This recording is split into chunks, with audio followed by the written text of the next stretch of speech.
Morning everybody, it's Mike Baker here, Baker's Barbecue. Hey, it's Saturday morning, it's nasty and dreary outside, it's the middle of January, but I am still eager to get out here and start cooking. Matter of fact, I stayed up half the night thinking about it. Today we're gonna do a couple sides of ribs. We're gonna do one side in Suckle Busters Hog Waller. The other side we're gonna do in a buddy of mine's, Kyle Stone's Salty Pig, and we're gonna do the apple flavor Salty Pig. He has 4 flavors, cherry, apple, bourbon, and pecan. So I'm gonna kind of slowly work through those over the next few weeks. And today we're gonna do the apple. So I'm excited to get going today. Hope you enjoy the video. So let's get after it. In the smoker, we're gonna be using a little bit of lump charcoal, some royal oak. It's what I already had in the garage, so that's what I'm gonna use. I'm gonna use a little bit of apple chunks kind of mixed in with that. And if we have a little bit of space on top, we'll throw some briquettes on. As some of you guys know from watching previous videos of mine, especially on charcoal fire management in the Oklahoma Joe's Bronco, hey, whenever I cook, I go ahead and I fill the charcoal pan up. That way I've got control over my fire, I have control over the cook. And then when I'm done, I shut it down and whatever's left over in the pan goes on top of a new pan the next time.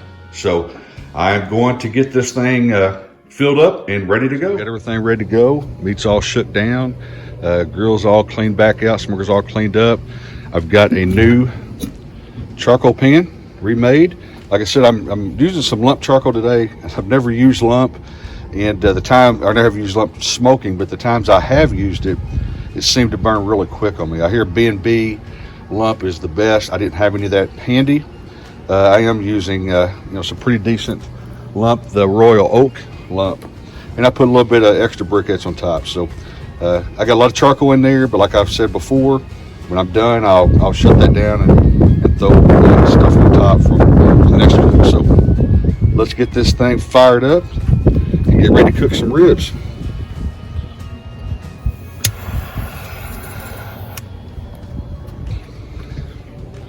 All right, we got it lit up. I'm gonna throw some charcoal on top of that, and we'll get them on short. Sides here of Prairie Fresh Natural baby back ribs. We got a sample of the Salty Pig apple rub by Kyle Stone, and then we're going to do, of course, you can see the regular Salty Pig there, and then we're going to do some Suckle Busters. So I'm getting ready to open the ribs up, cut off some of the excess fat, and put a little bit of a mustard base on these things, and get them shut down and ready to go on the smoker.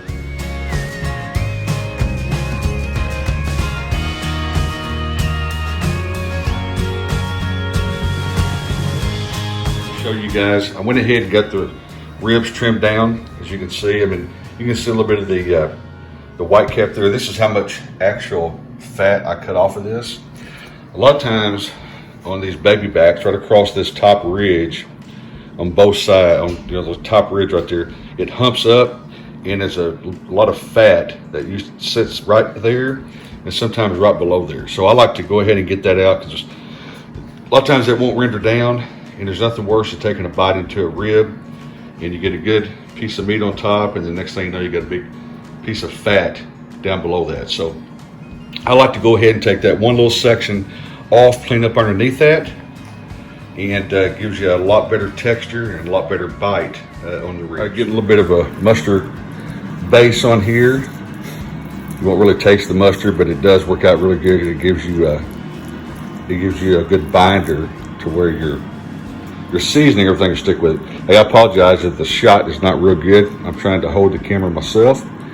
I still need to invest in a camera tripod, if you will. So, like I said in my brisket video, when you get done, just make sure it's rubbed out good, because you don't want any areas where it's pulling up on you, because if you do, that does hinder your ability to create a bark.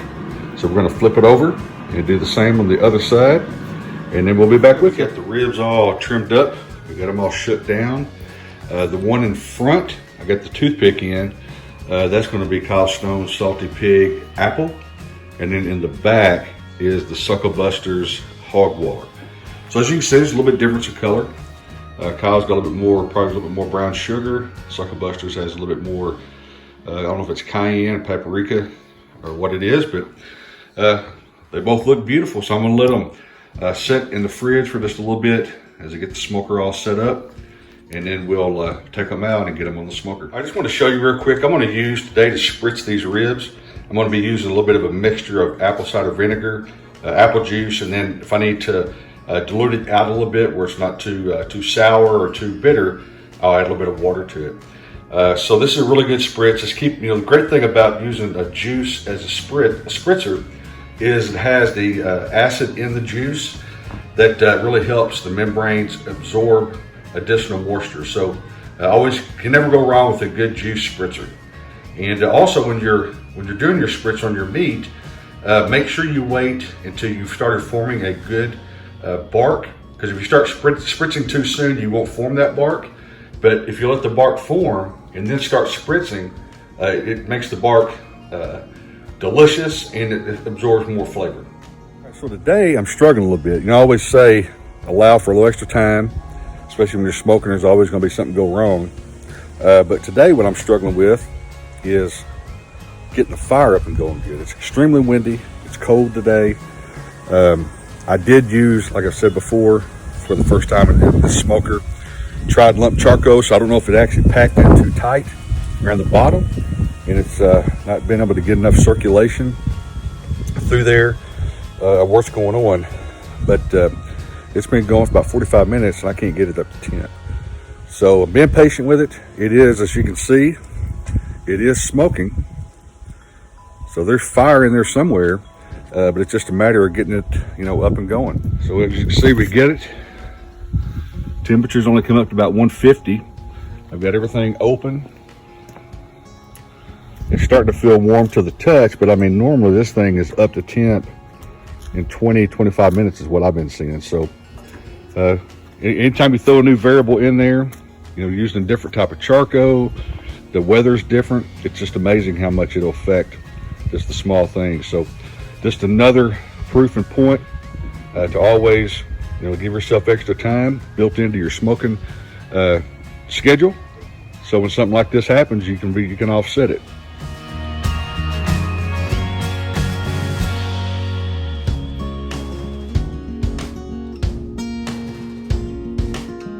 Finally get up to temp here. It's up to about 259. I'll choke it back a little bit. It took it an hour to get up to temperature. So, extra variables hit, things change. But we're fixing to get this thing on and let them go. It's put me behind about an hour. So I was talking about earlier, kind of build a time frame in. It does have me behind by about an hour, but no big deal because I had built in about an hour's buffer. Everybody, we're up and running. It is about 12:25 and we got it on. Ain't that a beautiful sight? Oh yeah, starting to look pretty good. See, it's starting to get a little bit of a bark there, starting to pull back a little bit. Yep, it's already starting to hold. So I'm gonna spritz them down real good. And I'm spritzing it, like I said earlier, with an apple juice mix with apple cider vinegar. Give them a good spritz. And we're gonna let those things sit there and keep on going. They're looking good. We'll be back to check them probably in about another hour or so.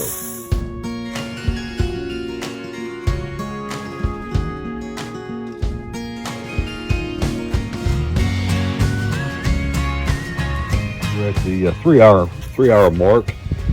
Temp dropped down to about 223, so I'll probably open it up here in just a little bit once I get done checking them and spritzing them. So let's open it up and check it out, see what it looks like. Yeah, looking good. Looking good. Yeah, I'm gonna go ahead and put a little spritz here on it in certain spots.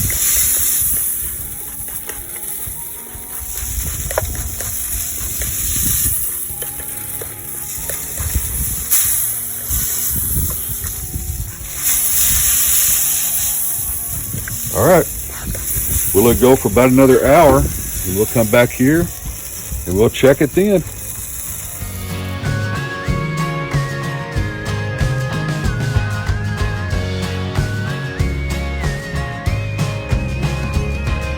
Mark here, and or excuse me, the 4 hour mark, and I'm going to check them out and see how they're looking.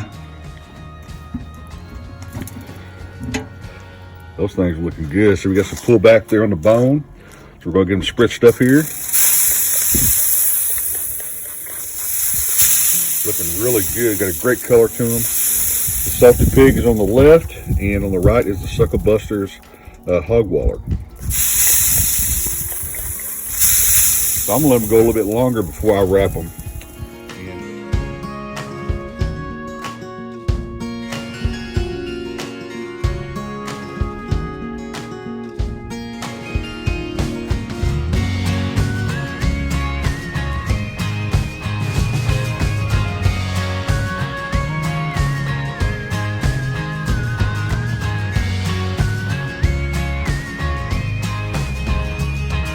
Hey everybody, we got the ribs all done.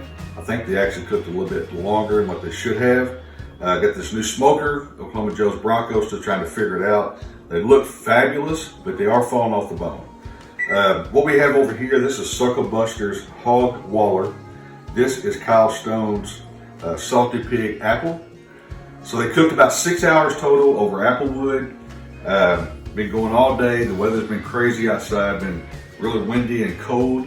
But we're going to taste these ribs and we're going to see how we did.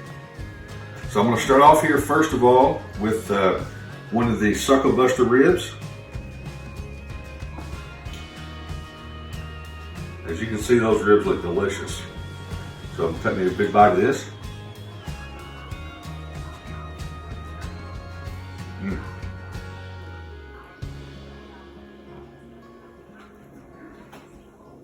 Suckle Busters tastes great. Got a little salty kick, a little sweet kick to it, a little bit of spice. And the ribs taste phenomenal. I mean, I like them falling off the bone. If I'm doing a competition cook, obviously I don't want them to be falling off the bone like that. But for today, for family eating, it tastes fabulous.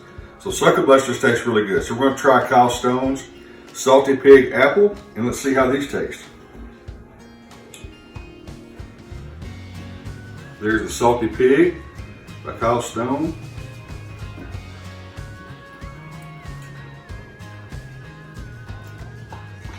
Oh man.